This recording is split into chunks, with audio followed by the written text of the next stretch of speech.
कार्तिक शुक्ल पक्ष की प्रबोधिनी एकादशी का महात्म्य।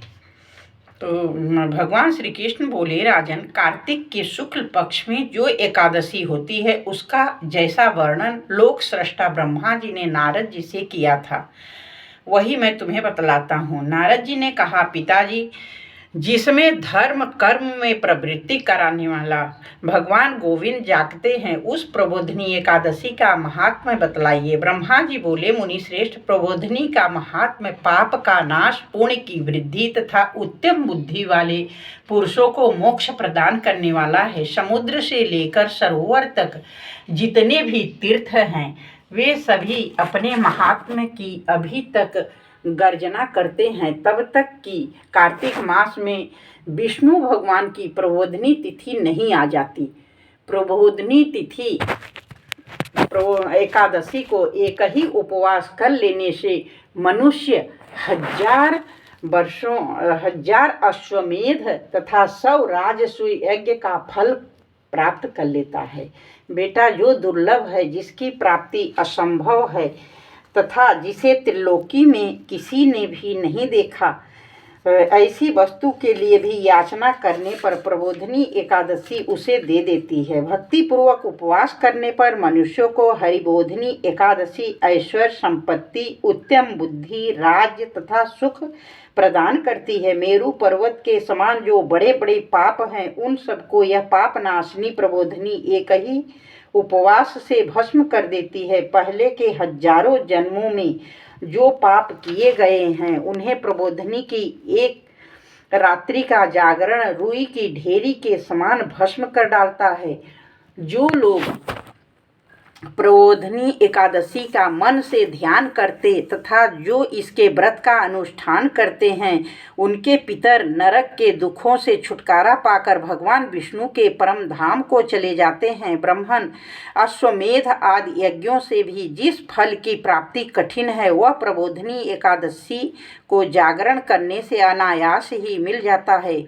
संपूर्ण तीर्थों में नहाकर सुवर्ण और पृथ्वी दान करने से जो फल मिलता है, वह श्री हरि के निमित्त जागरण करने मात्र से मनुष्य प्राप्त कर लेता है। जैसे मनुष्यों के लिए मृत्यु अनिवार्य है, उसी प्रकार धन संपत्ति मात्र भी क्षण भंगुर है।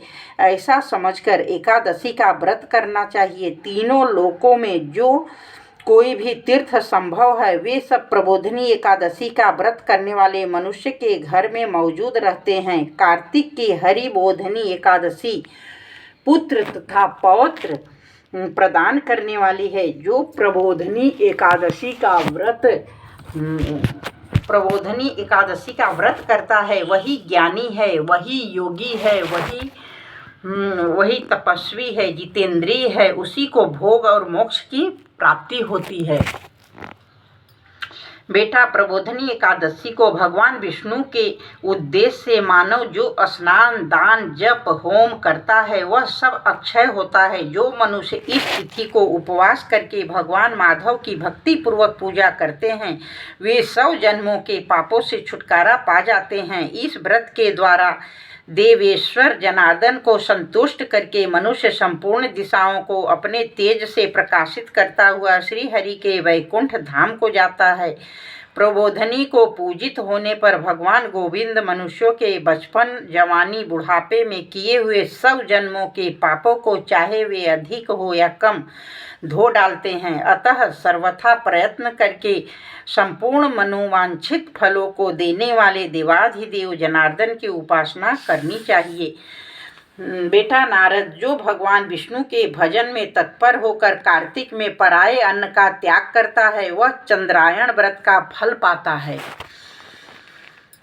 जो प्रतिदिन शास्त्रीय चर्चा से मनोरंजन करते हुए कार्तिक मास व्यतीत करता है, वह अपने संपूर्ण पापों को जला डालता और 10,000 यज्ञों का फल प्राप्त करता है। कार्तिक मास में शास्त्रीय कथा के कहने सुनने से भगवान मधुसूदन को जैसा संतोष होता है, वैसा उन्हें यज्ञ, दान अथवा जप आदि से भी नहीं होता। जो शुभ कर्म परायण पुरुष कार्तिक मास में एक या आधा श्लोक भी भगवान विष्णु की कथा बाँचते हैं, उन्हें 100 गोदान का फल मिलता है। महामुनि, कार्तिक में भगवान केशव के सामने शास्त्र का स्वाध्याय और तथा श्रवण करना चाहिए।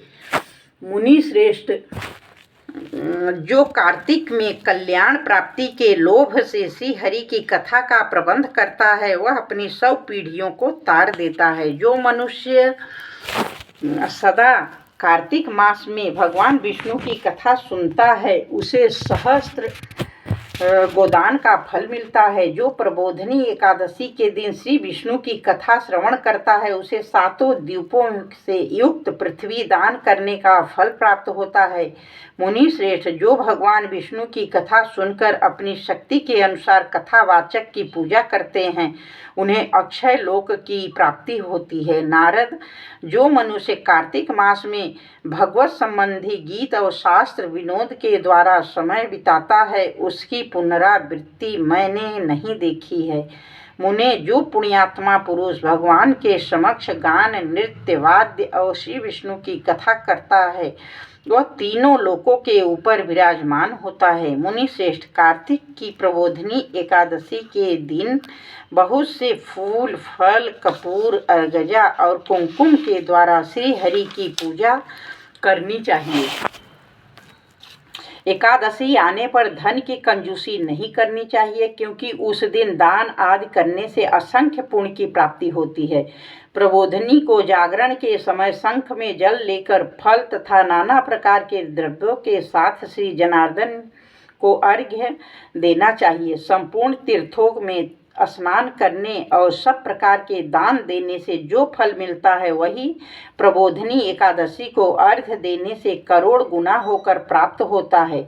देवर्षे, अर्घ्य के पश्चात भोजन, आच्छादन और दक्षिणा आदि के द्वारा भगवान विष्णु की प्रसन्नता के लिए गुरु जी की पूजा करनी चाहिए। जो मनुष्य उस दिन श्रीमद्भागवत की कथा सुनता अथवा पुराण का पाठ करता है, उसे एक एक अक्षर पर कपिला दान का फल मिलता है। मुनि श्रेष्ठ, कार्तिक में जो मनुष्य अपनी शक्ति के अनुसार शास्त्रोक्त रीति से वैष्णव व्रत का पालन करता है, उसकी मुक्ति अविचल है।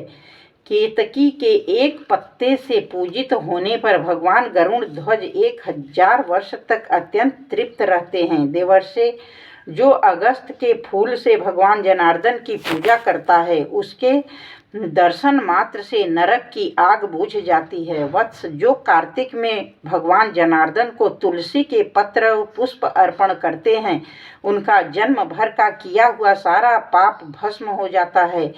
मुने, जो प्रतिदिन दर्शन, स्पर्श, ध्यान, नाम कीर्तन, स्तवन, अर्पण, सेचन, नित्य पूजन तथा नमस्कार के द्वारा तुलसी में 9 प्रकार की भक्ति करते हैं, वे कोटि सहस्त्र युगों तक पुण्य का विस्तार करते हैं। नारद, सब प्रकार के फूलों और पत्तों को चढ़ाने से जो फल होता है, वह कार्तिक मास में तुलसी के एक पत्ते से मिल जाता है। कार्तिक आया देख प्रतिदिन नियम पूर्वक तुलसी के कोमल पत्तों से महाविष्णु श्री जनार्दन का पूजन करना चाहिए। 100 यज्ञों द्वारा देवताओं का यजन करने और अनेक प्रकार के दान देने से जो पुण्य होता है, वह कार्तिक में तुलसी दल मात्र से केशव की पूजा करने पर प्राप्त हो जाता है। तो कार्तिक शुक्ल पक्ष प्रबोधनी देव उठनी एकादशी 4 तारीख को मनाया जा रहा है। 4 तारीख को ही तुलसी विवाह 6:09 शाम तक रहेगा एकादशी, और उसके बाद द्वादशी तिथि लग जाएगी। तो द्वादशी युक्त एकादशी का व्रत करना अति उत्तम है। तुलसी विवाह उसी दिन होगा। जय श्री कृष्णा, जय श्री राधे राधे। मेरी तरफ से सबको एकादशी का बहुत ढेर सारा शुभकामनाएं। जय श्री कृष्णा।